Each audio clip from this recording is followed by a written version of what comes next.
বৃষ্টি হলেই মন আর পেট দুটোই যেন খিচুড়ির কথা মনে করিয়ে দেয়। তো এমনই এক বৃষ্টির দিনে আমি বানিয়েছিলাম আমিষ খিচুড়ি।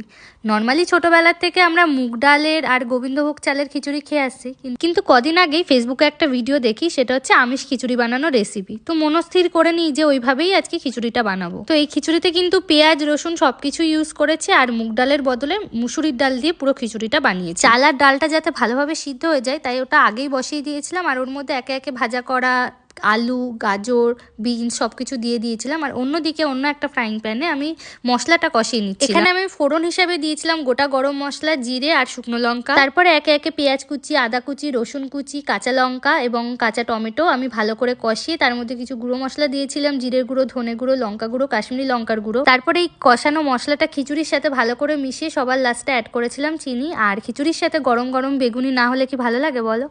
তো আজকে আমাদের লাঞ্চ একদম রেডি, গরম গরম বেগুনি।